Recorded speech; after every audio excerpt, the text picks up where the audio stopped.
एक युवक ने शादी के कुछ साल बाद पिता से कहा कि वह विदेश जाकर व्यापार करना चाहता है।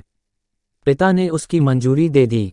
युवक अपने माँ बाप और गर्भवती पत्नी को छोड़कर व्यापार करने विदेश चला गया। उसने विदेश में कड़ी मेहनत की और धन कमाया और वह बहुत अमीर सेठ बन गया। लगभग 15 वर्ष धन कमाने में बीत गए तो उसे वापस घर लौटने की इच्छा हुई। पत्नी को पत्र लिखकर उसने आने की सूचना दी और जहाज में बैठ गया। वह सेठ कुछ दिनों बाद अपने नगर पहुंचा। नगर के एक चौराहे पर ही उसने देखा कि एक व्यक्ति एक बोर्ड के साथ खड़ा था। उस बोर्ड पर उसने लिख रखा था बेशकीमती ज्ञान के सूत्र। सेठ ने उस व्यक्ति के पास जाकर पता किया तो उसने बताया कि मैं बेशकीमती ज्ञान के सूत्र बेच रहा हूं। तो सेठ बोला, ठीक है, एक सूत्र मुझे भी दे दो। वह आदमी बोला, मेरे हर ज्ञान सूत्र की कीमत 100 स्वर्ण मुद्राएं है। सेठ को ये सौदा महंगा तो लगा लेकिन उसने एक ज्ञान सूत्र खरीद लिया। उस व्यक्ति ने सेठ को ज्ञान का सूत्र दिया, कोई भी कार्य करने से पहले 2 मिनट रुककर सोच लेना।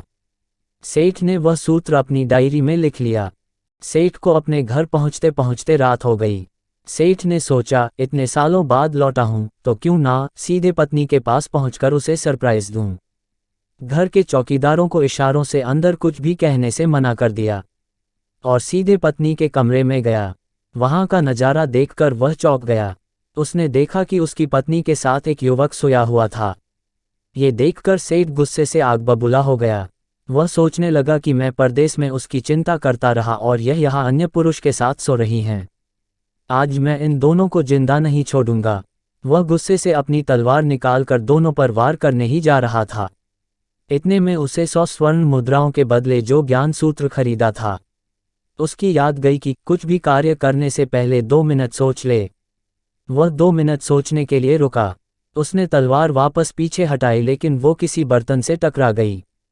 बर्तन के गिरने की आवाज़ से पत्नी की नींद खुल गई। आंख खोलते ही उसने अपने सामने अपने पति को देखा तो वह बहुत खुश हो गई और बोली, आपके बिना जीवन सुना सुना था। इंतजार में इतने वर्ष कैसे निकले यह मैं ही जानती हूँ।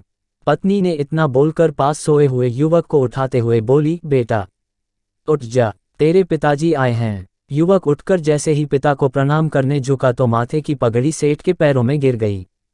उसके लंबे लंबे बाल बिखर गए। सेठ की पत्नी ने कहा, यह आपकी बेटी है, इसके सम्मान को कोई आंच ना आए इसलिए मैंने इसे बचपन से ही पुत्र के समान पालन पोषण और संस्कार दिए हैं। ये सुनकर सेठ की आंखों से आंसू की धारा बह निकली। उसने पत्नी और बेटी को गले लगा लिया और सोचने लगा, यदि आज मैंने उस ज्ञान सूत्र पर अमल नहीं किया होता तो आवेश में आकर कितना अनर्थ हो जाता। मेरे हाथों से मेरा ही निर्दोष परिवार खत्म हो जाता।